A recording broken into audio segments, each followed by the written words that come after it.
ലോകത്തിന്റെ നായകൻ മുഹമ്മദ് മുസ്തഫ സല്ലല്ലാഹു അലൈഹി വസല്ലമ തങ്ങളുടെ ചരിത്രത്തിന്റെ ഭാഗമാണിത്. അറേബ്യയിലെ ഗോത്രങ്ങളെല്ലാം ഹാഷിമിനോട് സഹകരിക്കുന്നു. അദ്ദേഹത്തിന്റെ കാഫില സുരക്ഷിതമായി സഞ്ചരിക്കുന്നു. ഹാഷിം തന്റെ കാഫിലയുമായി ഷ്യാമിലേക്ക് പുറപ്പെട്ടു. ദീർഘമായ യാത്രക്കിടയിൽ മരുപ്പച്ചകളിൽ അവർ വിശ്രമിച്ചു. എന്താണ് മരുപ്പച്ച? മരുഭൂമിയിലെ ആൾപ്പാർപ്പുള്ള പ്രദേശം. അവിടെ ഈത്തപ്പന മരങ്ങൾ കാണും, കിണറും വെള്ളവും ഉണ്ടാകും, സസ്യങ്ങളും പുല്ലുകളും മുളയ്ക്കും. കാഫിലക്കാർ മരുപ്പച്ചയിൽ വിശ്രമിക്കും. തോൽപാത്രങ്ങളിൽ വെള്ളം ശേഖരിക്കും. ഒട്ടകങ്ങൾക്കുള്ള വെള്ളവും ഭക്ഷണവും നൽകും. ക്ഷീണം മാറ്റി വീണ്ടും യാത്ര തുടരും. ഒരു മരുപ്പച്ച വിട്ടാൽ മറ്റൊരു മരുപ്പച്ച എത്താൻ ദിവസങ്ങൾ യാത്ര ചെയ്യേണ്ടി വരും. ദീർഘയാത്രയ്ക്ക് ശേഷം ഹാഷിമും സംഘവും ഷ്യാമിലെത്തി. അവിടുത്തെ ചന്തയിൽ കച്ചവട സാധനങ്ങൾ നിരത്തിവെച്ചു. പലവിധ നാട്ടിൽ നിന്നുള്ളവർ സാധനങ്ങൾ വാങ്ങാൻ ഇവിടെ തടിച്ചു കൂടിയിട്ടുണ്ട്. വില പറയൽ, വിലപേശൽ, വില ഉറപ്പിക്കൽ, അങ്ങനെ കച്ചവടം വളരെ സജീവം. കൊണ്ടുവന്ന വസ്തുക്കളൊക്കെ അവർ വിറ്റു തീർന്നു. മക്കയിലേക്ക് വേണ്ട സാധനങ്ങൾ അവർ വാങ്ങി. മടക്കയാത്രയും ആരംഭിച്ചു. മക്കയിലേക്കുള്ള യാത്രയിൽ അവർ യസ്രീബിലെത്തി. നിങ്ങൾ യസ്രീബ് എന്താണെന്ന് കേട്ടിട്ടുണ്ടോ? ചിലപ്പോൾ കേട്ടു കാണില്ല. മക്ക മദീന എന്നൊക്കെ കേട്ടിരിക്കും. മദീനയുടെ പഴയ പേരാണ് യസ്രീബ്. ഹാഷിമും സംഘവും കുറച്ചു ദിവസം അവിടെ വിശ്രമിക്കാമെന്ന് കരുതി. ഒഴിവ് സമയത്ത് യസ്രീബിലെ മാർക്കറ്റിൽ അവർ ചുറ്റി നടന്നു. കച്ചവടം അങ്ങനെ പൊടിപൊടിക്കുന്നു. അവർ ഒരു സ്ത്രീയെ കണ്ടു. മിടുമിടുക്കിയായ ഒരു കച്ചവടക്കാരി. കച്ചവടത്തിലുള്ള അവളുടെ മിടുക്ക് ഹാഷിമിന് ഏറെ ഇഷ്ടപ്പെട്ടു. അവളെ പറ്റി കൂടുതൽ അറിയാൻ അദ്ദേഹത്തിന് താല്പര്യമായി. യസ്രീബിലെ ഒരു പ്രധാനപ്പെട്ട കുടുംബമാണ് ബനു നജ്ജാർ. ഈ യുവതി ബനു നജ്ജാർ കുടുംബത്തിലെ അംഗമാണ്. കാണാൻ അതീവ സുന്ദരി. പേര് സൽമ. സൽമയെ വിവാഹം ചെയ്താൽ കൊള്ളാമെന്ന് ഹാഷിമിന് വല്ലാത്തൊരു മോഹമുദിച്ചു. മനസ്സിലെ മോഹം കൂട്ടുകാരുമറിഞ്ഞു.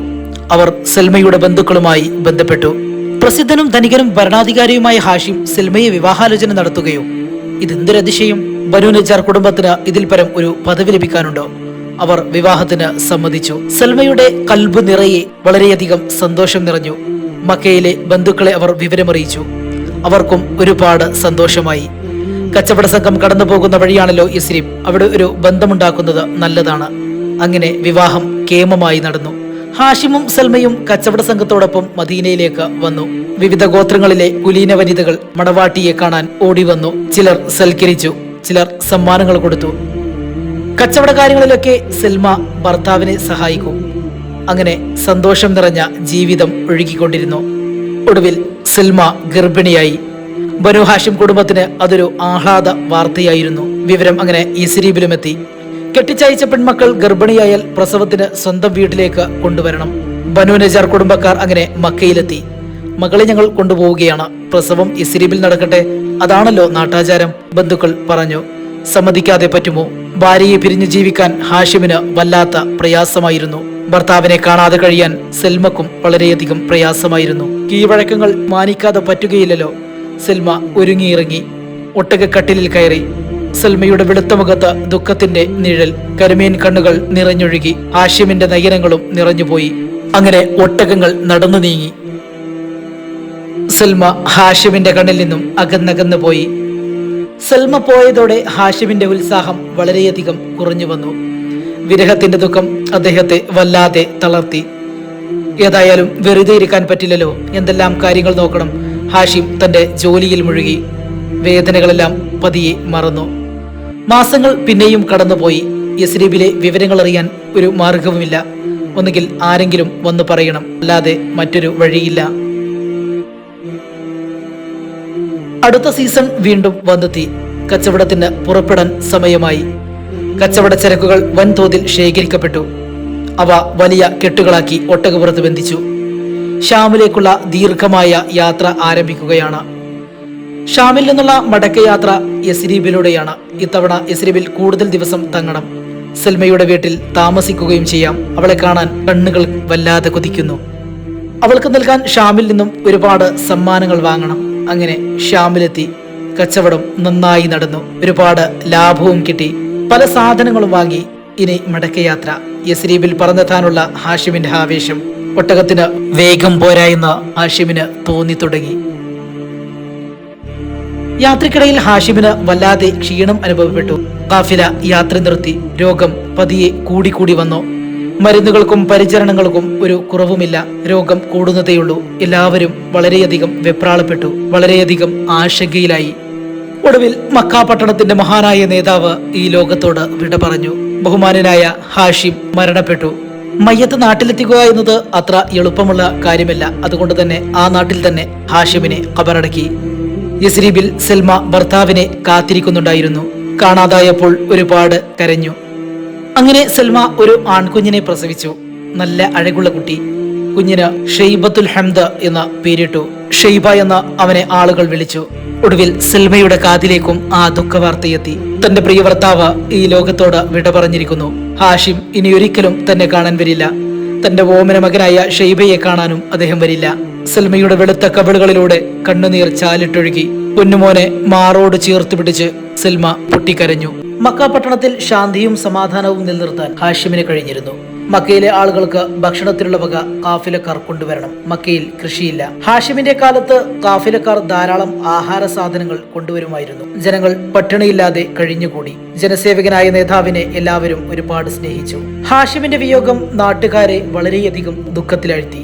ഇനി തങ്ങളുടെ നേതാവാര്? നാട്ടിൽ സമാധാനം നിലനിൽക്കണം, പട്ടിണി ഉണ്ടാകരുത്, നല്ല ഭരണാധികാരി തന്നെ വേണം. ഒരു ഭരണാധികാരി മരണപ്പെട്ടാൽ അദ്ദേഹത്തിന്റെ സന്താനത്തിൽ പ്രമുഖനാണ് അധികാരം കിട്ടുക. ഹാഷിമിന്റെ മകൻ കൊച്ചുകുട്ടിയല്ലേ, അവനെ ഭരണാധികാരിയാക്കാൻ പറ്റുമോ? ഹാഷിമിന്റെ സഹോദരനാണ് മുത്തലിബ്. മുത്തലിബ് ദയാലുവാണ്, ജനസേവകനാണ്. ആളുകൾ ഒത്തുകൂടി മുത്തലിബിനെ നേതാവാക്കി. അങ്ങനെ മക്ക പട്ടണം മുത്തലിബ് ഭരിക്കാൻ തുടങ്ങി. കാഫിലകൾക്ക് അദ്ദേഹം നേതൃത്വം നൽകുകയും ചെയ്തു. ഹജ്ജ് കാലത്ത് ധാരാളം ആളുകൾ മക്കയിൽ വരും. ഹാജിമാർക്ക് വെള്ളവും ആഹാരവും നൽകാൻ മുത്തലിബ് വേണ്ട ഒരുക്കങ്ങൾ ചെയ്തു. കുറഞ്ഞ കാലം കൊണ്ട് തന്നെ മുത്തലിബ് നാട്ടുകാരുടെ പ്രിയപ്പെട്ട നേതാവായി തീർന്നു. സംവത്സരങ്ങൾ പലതും കടന്നുപോയി.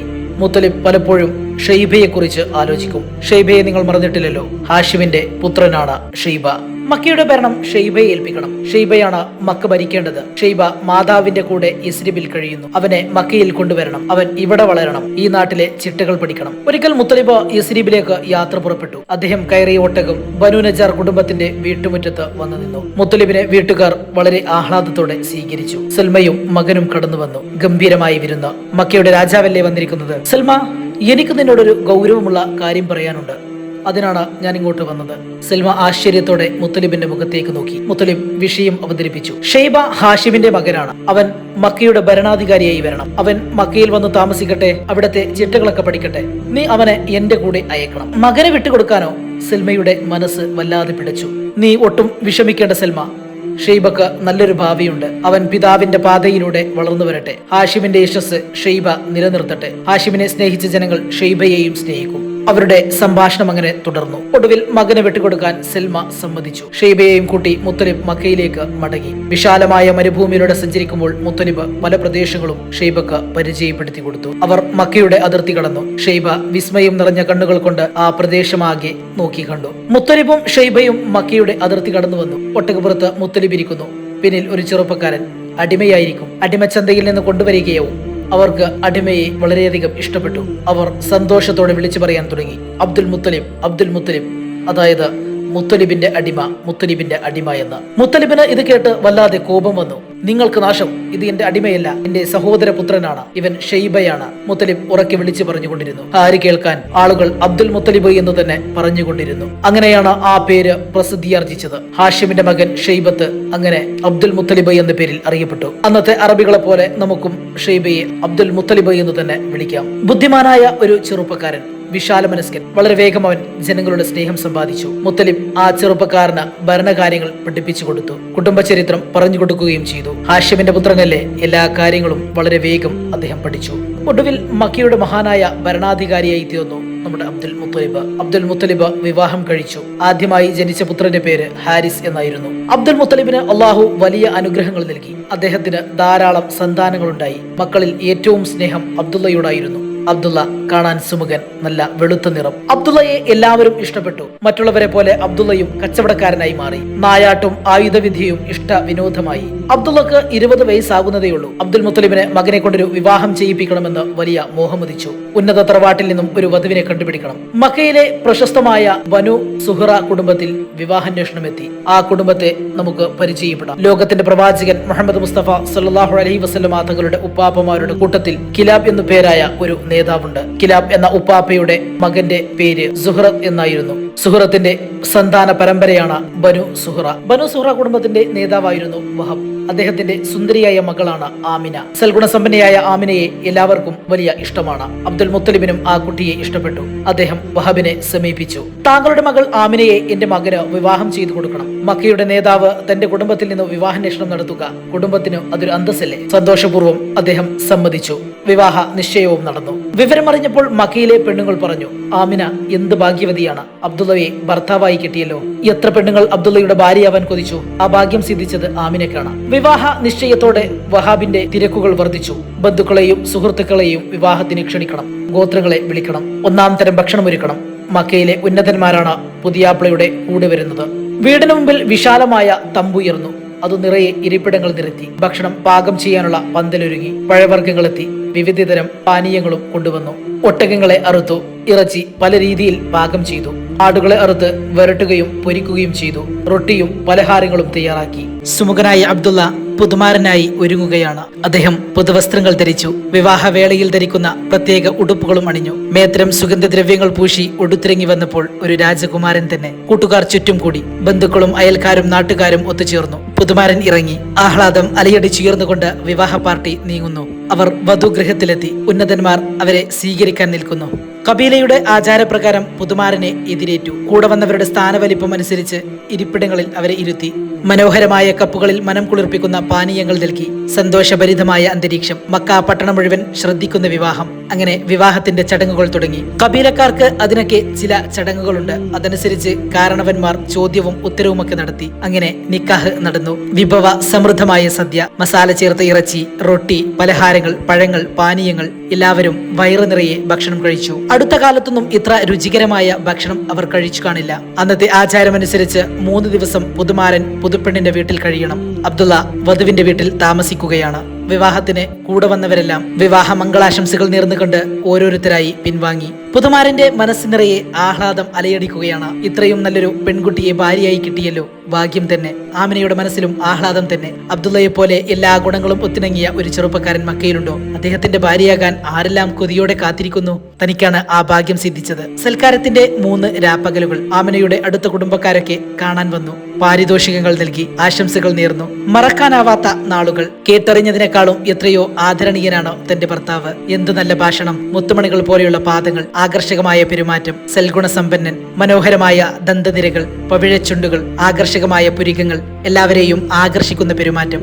ആമിന അതിശയത്തോടെ ആ മുഖത്തേക്ക് നോക്കി. ഈ ചെറുപ്പക്കാരൻ മരണത്തിൽ നിന്ന് രക്ഷപ്പെട്ടു വന്നതല്ലേ? ബലിയെറുക്കാൻ വിധിക്കപ്പെട്ട ബലിമൃഗമായിരുന്നല്ലോ എന്റെ ഭർത്താവ്. ആ കഥ മക്കയിലെങ്ങും പാട്ടാണ്. അബ്ദുൽ മുത്തലിബിന്റെ നേർച്ച. ഒരു മകനെ ബലി കൊടുക്കാനായിരുന്നു അദ്ദേഹത്തിന്റെ നേർച്ച. നറുക്കെടുത്തപ്പോൾ അബ്ദുള്ളയുടെ പേര് കിട്ടി. ബലിയുടെ ദിവസം എന്തൊരു വെപ്രാളമായിരുന്നു. എത്രയോ പെണ്ണുങ്ങൾ അബ്ദുള്ളക്ക് വേണ്ടി കൽബുരുകി പ്രാർത്ഥിച്ചു. അബ്ദുള്ള രക്ഷപ്പെടണമേ എന്ന് ഒരുപാട് ആശിച്ചു. താനും അബ്ദുള്ളക്ക് വേണ്ടി തേടിയതല്ലേ? ആമിന മനസ്സിലോർത്തു. നേർച്ചയുടെ കഥ അതൊരു വലിയ കഥയാണ്. സംസം കിണർ മൂടപ്പെട്ടു പോയിരുന്നു. കുറെ വർഷങ്ങൾ കടന്നുപോയി.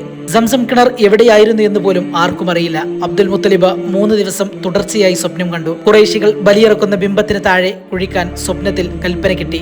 അന്ന് അബ്ദുൽ മുത്തലിബിന് ഒറ്റ മകനേ ഉണ്ടായിരുന്നുള്ളൂ, ഹാരിസ്. ബാപ്പയും മകനും കൂടി ബിംബത്തിന് താഴെ കുഴിക്കുവാൻ തുടങ്ങി. ഖുറൈശികൾ അതിന് സമ്മതിച്ചില്ല. അവർ അവരെ തടഞ്ഞു, ബലം പ്രയോഗിച്ചു. അബ്ദുൽ മുത്തലിബിന് കോപം വന്നു. കോപമൂത്ത് അറിയാതെ അദ്ദേഹം വിളിച്ചു പറഞ്ഞു, എനിക്ക് 10 പുത്രന്മാർ ജനിച്ചാൽ ഒന്നിനെ ഞാൻ ബലിയിറക്കും. ഖുറൈശികൾ നടുങ്ങിപ്പോയി. അവർ പിൻവാങ്ങി. അങ്ങനെ അവർ നിലം കുഴിച്ചു. സംസം കിണർ കണ്ടെത്തി. അള്ളാഹു അബ്ദുൽ മുത്തലിബിന് നൽകിയ അനുഗ്രഹമായിരുന്നു അത്. സംസം കിണർ നിലനിൽക്കുന്നു. അബ്ദുൽ മുത്തലിബ് പല വിവാഹങ്ങളും നടത്തി. അങ്ങനെ അദ്ദേഹത്തിന് 10 പുത്രന്മാരുണ്ടായി. അപ്പോഴാണ് നേർച്ചയുടെ കാര്യം ഓർമ്മ വന്നത്. ബലിയിറക്കണം. ഏത് പുത്രനെ അറുക്കണം? അങ്ങനെ അവർ നറുക്കിട്ടു. ഒടുവിൽ അബ്ദുള്ളയെ അറുക്കാൻ തീർപ്പായി. ജനങ്ങൾ വളരെയധികം പ്രതിഷേധിച്ചു. ഇത്രയും നല്ലൊരു ചെറുപ്പക്കാരനെ ബലി നടത്തുകയോ? എന്തൊരു ക്രൂരതയാണിത്! ഇനി എന്തു ചെയ്യും? നേർച്ച വീട്ടാതിരിക്കാൻ പറ്റില്ലല്ലോ. പലരും ഇടപെട്ടു, ചർച്ച ചെയ്തു, ഒരു തീരുമാനത്തിലെത്തി. 10 ഒട്ടകത്തിന് 1 നറുക്ക്, അബ്ദുള്ളക്ക് 1 നറുക്ക്. 10 തവണ മാത്രമേ നറുക്കെടുക്കൂ. 10 നറുക്കും അബ്ദുള്ളക്ക് വീണാൽ പിന്നെ രക്ഷയില്ല. അബ്ദുള്ളയെ ബലി കൊടുക്കുക തന്നെ വേണം. 10-ൽ ഏതെങ്കിലും ഒന്ന് ഒട്ടകങ്ങൾക്ക് വീണാൽ അബ്ദുള്ള രക്ഷപ്പെടും. ഒട്ടകത്തിന് വീണാൽ ഓരോ നറുക്കിനും 10 ഒട്ടകങ്ങളെ ബലിയിറക്കണം. അങ്ങനെ നറുക്കെടുപ്പ് തുടങ്ങി. ആദ്യ നറുക്ക് അബ്ദുള്ളക്ക് വീണു. 10 ഒട്ടകങ്ങളെ ബലിയിറക്കാൻ മാറ്റി നിർത്തി. പിന്നീട് അടുത്ത നറുക്കെടുത്തു, അതും അബ്ദുള്ളക്ക്. വീണ്ടും 10 ഒട്ടകങ്ങളെ കൂടി മാറ്റി നിർത്തി. അങ്ങനെ 3-ാമത്തെ നറുക്ക് വീണ്ടതും അബ്ദുള്ളക്ക്. 4, 5, 6, 7 കാണികൾ അമ്പരന്ന് നിന്നു. എല്ലാം അബ്ദുള്ളയുടെ പേരിൽ തന്നെ. 8ഉം 9ഉം നറുക്കെടുത്തപ്പോൾ നിർഭാഗ്യം അബ്ദുള്ളക്ക് തന്നെ. അങ്ങനെ 90 ഒട്ടകങ്ങൾ ബലിമൃഗങ്ങളായി. ജനം ആകാംക്ഷയോടെ ആശങ്കയോടെ കാത്തുനിന്നു. 10ാമത്തെ നറുക്കെടുപ്പ്. ഇതും അബ്ദുള്ളക്ക് വീണാൽ മക്കയുടെ പ്രിയപ്പെട്ട പുത്രൻ ബലിയിറക്കപ്പെടും. അങ്ങനെ 10ാം നറുക്ക് വീണു. അത് ഒട്ടകങ്ങൾക്ക്.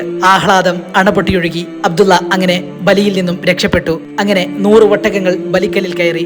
100 ഒട്ടകങ്ങളെ ബലി കൊടുത്ത് രക്ഷപ്പെടുത്തിയ ജീവനാണ് എന്റെ മുന്നിൽ നിൽക്കുന്ന എന്റെ പുതുമാരൻ. ആ കഥകൾ ഓർത്തപ്പോൾ ആമിനയുടെ കൽബകം സ്നേഹം കൊണ്ട് നിറഞ്ഞു. അങ്ങനെ 3 ദിവസങ്ങൾ കടന്നുപോയി. എത്ര പെട്ടെന്നാണ് 3 ദിവസങ്ങൾ കടന്നുപോയത്. നാളെ ദമ്പതികൾ യാത്ര തിരിക്കുകയാണ് പുതിയാപ്പിളയുടെ വീട്ടിലേക്ക്. അബ്ദുൽ മുത്തലിബും മറ്റു ബന്ധുക്കളും ആകാംക്ഷയോടെ കാത്തിരിക്കുകയാണ് മകനെയും മകന്റെ ഭാര്യയെയും കാണാൻ. കബീലക്കാർക്ക് അതിനും ചില ചടങ്ങുകളൊക്കെയുണ്ട്. നവദമ്പതികളും ബന്ധുക്കളും അബ്ദുൽ മുത്തലിബിന്റെ വീട്ടിൽ എത്തിച്ചേർന്നു. അവിടെ ഹൃദ്യമായ സ്വീകരണം, വലിയ സൽക്കാരം. ബന്ധുക്കളൊക്കെ വന്നുകൂടിയിട്ടുണ്ട്. അവർ ആമിനയോട് സംസാരിച്ചു. എല്ലാവർക്കും നന്നേ ഇഷ്ടപ്പെട്ടു. എന്തു നല്ല പെൺകുട്ടി. അബ്ദുൽ മുത്തലിബ് എന്ന വലിയ നേതാവിനെ ആമിന അടുത്തറിയുന്നു. എന്തെല്ലാം സംഭവങ്ങൾക്ക് സാക്ഷ്യം വഹിച്ച ആളാണ്. എപ്പോഴും വീട്ടിൽ തിരക്കാണ്. പലരും കാണാൻ വരുന്നു. പലർക്കും പലവിധ ആവശ്യങ്ങൾ. നേതാവിന് ആരുടെയെല്ലാം കാര്യങ്ങൾ ശ്രദ്ധിക്കണം. ചുരുങ്ങിയ ദിവസങ്ങൾ കൊണ്ട് തന്നെ ആമിന ഭർത്തൃ വീട്ടിലെ അന്തരീക്ഷവുമായി ഇണങ്ങിച്ചേർന്നു. ആ വീട്ടിൽ ആമിന വളരെ സന്തോഷവതിയായിരുന്നു. അങ്ങനെ ഒരു സീസൺ കൂടി കടന്നു വരുന്നു. കാഫില പുറപ്പെടാൻ സമയമായി. ഷാമിലേക്കുള്ള യാത്ര ദിവസങ്ങൾക്കകം പുറപ്പെടുന്നു. മക്കയിൽ അതിന്റെ ആരവം തുടങ്ങിക്കഴിഞ്ഞു. ആമിന, എനിക്ക് നിന്നോടൊരു കാര്യം പറയാനുണ്ട്. നീ വിഷമിക്കരുത്, ദുഃഖിതയാകരുത്. അബ്ദുള്ള സ്വരം താഴ്ത്തി ഭാര്യയോട് പറഞ്ഞു. ആമിനക്ക് അതിശയം തോന്നി. എന്താണ് ഇത്ര പ്രധാന കാര്യം? കാഫില പുറപ്പെടുകയാണ്. ഞാനും കൂടെ പോകുന്നു. ഞാൻ നിന്നോട് യാത്ര ചോദിക്കുകയാണ്. യാത്ര ചോദിക്കുകയോ? വിവാഹം കഴിഞ്ഞിട്ട് ഏതാനും ദിവസങ്ങളല്ലേ ആയിട്ടുള്ളൂ. കണ്ടുകൊതി തീർന്നില്ല. അതിനിടയിൽ ഒരു യാത്ര? വെളുത്ത മുഖം ചുവന്നു. അവിടെ ദുഃഖം തളം കെട്ടി നിന്നു. മനോഹരമായ കണ്ണുകൾ നിറഞ്ഞു. ആമിന, ഇത് ഷ്യാമിലേക്കുള്ള യാത്രയാണ്. വിഷമിക്കാൻ മാത്രം കാര്യമില്ല. കച്ചവടം കഴിഞ്ഞാൽ ഞാൻ ഉടനെ ഇങ്ങെത്തും. അതുവരെ നീ സന്തോഷമായിരിക്കണം. ഒന്നും പറയാൻ കഴിയുന്നില്ല. തൊണ്ട വരണ്ടു പോയിരിക്കുന്നു. ഈ യാത്ര പറച്ചിലും കാത്തിരിപ്പുമെല്ലാം അറബി പെണ്ണുങ്ങൾക്ക് പതിവാണല്ലോ. എങ്കിലും ഇത്ര പെട്ടെന്ന്? അബ്ദുള്ള എന്തൊക്കെയോ പറയുന്നു. വാക്കുകൾ വഴുതിപ്പോകുന്നു. പകുതിയും ചെവിയിൽ പതിയുന്നില്ല. തന്റെ സമ്മതം തേടി കാത്തിരിക്കുന്നു. പോയി വരൂ, എങ്ങനെയോ ആമിന പറഞ്ഞൊപ്പിച്ചു. അബ്ദുള്ള മുറിയിൽ നിന്നിറങ്ങി. ബാപ്പ എന്തൊക്കെയോ നിർദ്ദേശങ്ങൾ നൽകി. കൂട്ടുകാർ കാത്തിരിക്കുന്നു. വേഗം നടന്നുപോയി. ആ നടപ്പ് ആമിന ദുഃഖത്തോടെ നോക്കി നിന്നു. നടന്ന് നടന്ന് ആമിനയുടെ കണ്ണിൽ നിന്നും അബ്ദുള്ള അകന്നകന്നു പോയി. ഒരു നെടുവീർപ്പ്, ഒരു തേങ്ങൽ. ദുഃഖം സഹിക്കാതെ ആമിന പൊട്ടിക്കരഞ്ഞുപോയി. കാഫില പുറപ്പെടുന്നുവെന്ന വിവരം പിന്നീട് ആരോ പറഞ്ഞറിഞ്ഞു. ആരവം കേൾക്കാമായിരുന്നു. പൊടിപടലം അകന്നു പോകുന്നതും കണ്ടു. കാഫില പുറപ്പെടുന്നതും വരുന്നതുമെല്ലാം മക്കയിൽ വലിയ വാർത്തയാണല്ലോ. കാഫിലക്കാരുടെ ഇനിയുള്ള ദിനരാത്രങ്ങൾ മരുഭൂമിയുടെ മധ്യത്തിലാണ്. മരുഭൂമിയിലൂടെ കൊടും ചൂടും മണൽക്കാറ്റും സഹിച്ചുകൊണ്ട് കാഫിലക്കാർ യാത്ര ചെയ്യണം. ദിവസങ്ങൾ അങ്ങനെ കടന്നുപോയി. ആമിന എല്ലാ ദിവസവും ഭർത്താവിനു വേണ്ടി പ്രാർത്ഥിക്കും. പുറപ്പെട്ടിട്ട് എത്ര ദിവസമായി എന്ന് കണക്ക് കൂട്ടി നോക്കും. തന്റെ പ്രയാസങ്ങൾ അബ്ദുൽ മുത്തലിബിന് മനസ്സിലാകുന്നുണ്ട്. ഇടക്ക് ആശ്വാസവചനങ്ങൾ അദ്ദേഹം ചൊരിയും. നല്ല മനുഷ്യൻ. ഇപ്പോൾ കാഫില ഷാമിലെത്തി കാണും. ഒരു ദിവസം അബ്ദുൽ മുത്തലിബ് പറഞ്ഞു, മക്കയിൽ നിന്ന് പുറപ്പെട്ടാൽ ഷാമിലെത്താൻ എത്ര ദിവസം വേണമെന്ന് അദ്ദേഹത്തിന് കൃത്യമായിട്ടറിയാം. ഷാമിൽ എത്ര ദിവസം തങ്ങേണ്ടി വരുമെന്നും അദ്ദേഹത്തിന് അറിയാം. ഇവിടെ നിന്നും തിരിച്ചാൽ എത്ര ദിവസം കൊണ്ട് മക്കയിൽ എത്തിച്ചേരുമെന്നും അദ്ദേഹത്തിന് പറയാനാകും. അബ്ദുൽ മുത്തലിബിനും വളരെയധികം ദുഃഖമുണ്ടായിരുന്നു. ബലിയിൽ നിന്നും രക്ഷപ്പെട്ട മകനല്ലേ. മരിച്ച മകൻ തിരിച്ചു വന്നതുപോലെ അവനെ പിരിഞ്ഞിരിക്കാൻ അബ്ദുൽ മുത്തലിബിനും തീരെ വയ്യ. അബ്ദുൽ മുത്തലിബ് വൃദ്ധനാണ്. താടിരോമങ്ങൾ നിരച്ച് വെളുത്തിരിക്കുന്നു. ദുഃഖം വൃദ്ധമുഖത്തും നിഴലിക്കുന്നു. ആമിനയെ അദ്ദേഹം ആശ്വസിപ്പിക്കുന്നു. ദിവസങ്ങളുടെ കണക്കുകൾ അദ്ദേഹം കൂട്ടിപ്പറയുന്നു. പിന്നെയും ദിനരാത്രങ്ങൾ ഒരുപാട് കടന്നുപോയി. അബ്ദുൽ മുത്തലിബിന്റെ കണക്കനുസരിച്ച് കാഫില എത്തേണ്ട സമയമായി. പക്ഷേ കാണുന്നില്ല. ഒരു ദിവസം കൂടി കടന്നുപോയി. വെപ്രാളം കൂടി. മക്ക കാഫിലക്കാരെ കാത്തിരിക്കുകയാണ്. ആഹാര സാധനങ്ങൾ, വസ്ത്രങ്ങൾ, വിളക്കിലൊഴിക്കുന്ന എണ്ണ വരെ അവർ കൊണ്ടുവരണം. 2.5 മാസം പിന്നിട്ടിരിക്കുന്നു. എന്താ അവർ വരാത്തത്? ഇവിടെയും ഉത്കണ്ഠ. മക്കയിലേക്ക് നീണ്ടുവരുന്ന പാദങ്ങളിലേക്ക് കണ്ണും നട്ട് പലരും കാത്തിരിക്കുന്നു. ചില യാത്രക്കാർ വരുന്നത് അവർ അവ്യക്തമായി കണ്ടു. കാഫിലക്കാരുടെ ആഗമനം അറിയിക്കാൻ വേണ്ടി ചിലർ നേരത്തെ എത്തും. മക്കാർ നോക്കി നിൽക്കെ അവർ അടുത്തെത്തി. കാഫിലയിൽ പോയവർ തന്നെ. കാഫിലയുടെ ആഗമനം സന്തോഷപൂർവ്വം വിളിച്ചു പറയുന്നതാണ് പതിവ്. ഇവർ എന്തേ ഒന്നും മിണ്ടാത്തത്? അവരുടെ മൗനം ഏവരിലും ആശങ്ക പടർത്തി. കാഫിലക്കാർ വരുന്നുണ്ട്, സ്വീകരിക്കാൻ ഒരുങ്ങുക. ഒരു അടങ്ങിയ ശബ്ദത്തിൽ ഒരു പ്രഖ്യാപനം കേട്ടു. അവർ നേരെ അബ്ദുൽ മുത്തലിബിന്റെ വീട്ടിലേക്ക് ചെന്നു. ആളുകളും പിന്നാലെ കൂടി. ആഗതരെ കണ്ടപ്പോൾ അബ്ദുൽ മുത്തലിബിന് വലിയ ആശ്വാസമായി. കാഫില ഇങ്ങെത്തിയല്ലോ. പക്ഷെ അവരുടെ മൗനം, മുഖത്തെ ദുഃഖഭാവം, അബ്ദുൽ മുത്തലിബിന്റെ മുഖത്ത് വെപ്രാളവും ഉത്കണ്ഠയും. ആഗതർ ദുഃഖത്തോടെ ആ വാർത്ത അറിയിക്കുന്നു. മക്കയുടെ മഹാനായ നേതാവേ, അങ്ങയുടെ മകൻ അബ്ദുള്ളക്ക് സുഖമില്ല. യസ്രീബിൽ വിശ്രമിക്കുകയാണ്. അവനെ ഒട്ടകക്കട്ടിലിൽ കിടത്തി കൊണ്ടുവരാത്തതെന്ത്? അബ്ദുൽ മുത്തലിബ് രോഷത്തോടെ ചോദിച്ചു. അങ്ങനെ കൊണ്ടുവരാൻ പറ്റുന്ന അവസ്ഥയിലല്ല അദ്ദേഹം. രോഗം വളരെ കൂടുതലാണ്. യാത്ര ചെയ്യാൻ പറ്റുകയില്ല. എന്റെ റബ്ബേ, ബനു നജാർ കുടുംബക്കാരുടെ വീട്ടിലാണ് വിശ്രമിക്കുന്നത്. രോഗം ആശങ്കാജനകമാണ്. ബനു നജാർ കുടുംബം. വൃദ്ധനായ അബ്ദുൽ മുത്തലിബ് ഒരു നിമിഷത്തേക്ക് കുട്ടിക്കാലം ഓർത്തുപോയി. ബനു നജാർ കുടുംബത്തിന്റെ മുറ്റത്ത് ഓടിച്ചാടി നടന്നിരുന്ന അദ്ദേഹത്തിന്റെ കുട്ടിക്കാലം. അന്ന് തന്റെ പേര് ഷൈബ എന്നായിരുന്നു. ഷൈബ എന്ന കുട്ടി ഒരു വികൃതി കുട്ടൻ. മാതാവ് സെൽമ. മാതാവ് തന്നെ പ്രസവിച്ചത് അവിടെയാണ്, വളർന്നത് അവിടെയാണ്. പിന്നെ മക്കയിലേക്ക് വന്നു. ഇവിടെ അബ്ദുൽ മുത്തലിബായി. ആ വീട്ടിൽ ബനു നജാർ കുടുംബത്തിൽ തന്റെ പ്രിയപുത്രൻ രോഗിയായി വിശ്രമിക്കുന്നു. അദ്ദേഹത്തിന്റെ കൽബ് നീറിപ്പുകയുകയാണ്. പറയൂ, എന്താണ് എന്റെ മകന് പറ്റിയത്?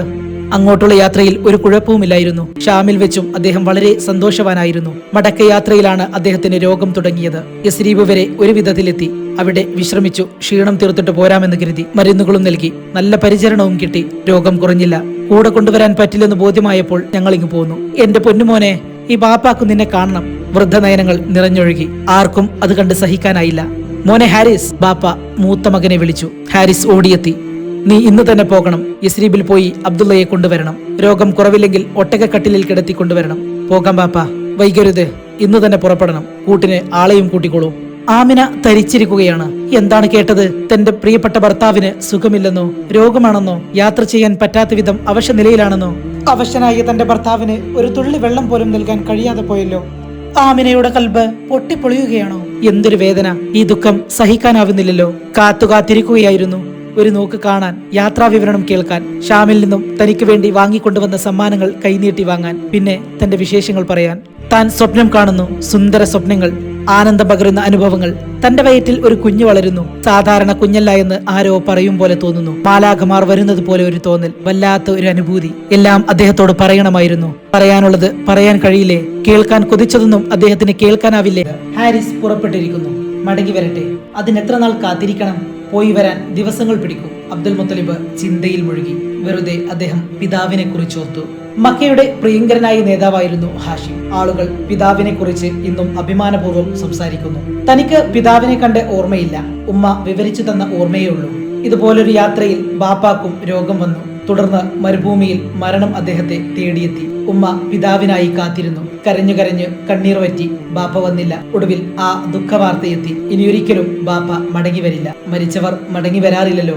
ഉമ്മയെപ്പോലെ ഇവിടെ ഇതാ ഒരു പെൺകുട്ടി കാത്തിരിക്കുന്നു. എന്റെ ഉമ്മയുടെ അതേ അനുഭവമാണോ ഈ കുട്ടിക്കും? എന്റെ റബ്ബേ, പൊന്നുമോനെ, നീ മടങ്ങി വരില്ലേ? ഈ പെൺകുട്ടിയുടെ കണ്ണീർ എങ്ങനെ അടക്കും? അദ്ദേഹം ദുഃഖം കൊണ്ട് പുകയുകയാണ്. എന്ത് വാർത്തയുമായിട്ടായിരിക്കും തന്റെ മകൻ മടങ്ങിയെത്തുക? നരച്ച താടിയിൽ കണ്ണുനീരിന്റെ നനവുടങ്ങിയിട്ടില്ല. ദിവസങ്ങൾ അങ്ങനെ കടന്നുപോയി. ഹാരിസ് യസ്രീബിലെത്തി. എല്ലാ മുഖങ്ങളും മ്ലാനമായിരിക്കുന്നു. ഇവിടെ എന്റെ അനുജൻ, ഇവിടെ അബ്ദുള്ള? ഹാരിസ് വെപ്രാളം നിറഞ്ഞ ചോദ്യമുയർത്തി. അതാ അവിടെ ഒരാൾ ചൂണ്ടിക്കാണിച്ചു കൊടുത്തു. ഒരു പുതിയ ഖബർ. ഹാരിസ് ഖബറിനരികിലേക്ക് നടന്നു. അടങ്ങാനാവാത്ത ദുഃഖം, കണ്ണുനീർത്തുള്ളികൾ ഖബറിന് മുകളിൽ വീണു ചിതറി. എന്റെ പൊന്നുമോനെ! ഹാരിസ് നിയന്ത്രണം വിട്ട് നിലവിളിച്ചു പോയി. ബന്ധുക്കൾ ഓടിയെത്തി. ഹാരിസിനെ അകത്തേക്ക് കൊണ്ടുപോയി ആശ്വസിപ്പിച്ചു. കഴിയുന്നതൊക്കെ ഞങ്ങൾ നൽകി, മരുന്നുകൾ നൽകി, നന്നായി പരിചരിച്ചു. ഒരു ഫലവും ഉണ്ടായില്ല. ബന്ധുക്കൾ സംഭവങ്ങൾ വിവരിച്ചു. ഷൈബ ഇതെങ്ങനെ സഹിക്കും? അവർക്കിന്നും അബ്ദുൽ മുത്തലിബ് ഷൈബയാണ്. അവിടുത്തെ വൃദ്ധന്മാർ അബ്ദുള്ളയുടെ ഖബർ കണ്ട് നെടുവീർപ്പിട്ടുകൊണ്ട് പറഞ്ഞു, സെൽമയുടെ പേരക്കുട്ടി. ഹാരിസ് ശക്തി വീണ്ടെടുത്തു. പതറിപ്പോകരുത്. ഇനിയും ഒരുപാട് യാത്ര ചെയ്യാനുണ്ട്. ക്ഷീണമൊന്നടങ്ങിയാൽ മടക്കയാത്ര, മക്കയിലേക്കുള്ള മടക്കയാത്ര. ബാപ്പയും ആമിനയും കാത്തിരിക്കുകയാണ്. ഞാൻ വൈകുന്നില്ല. ഹാരിസ് ബന്ധുക്കളോട് യാത്ര ചോദിച്ചു.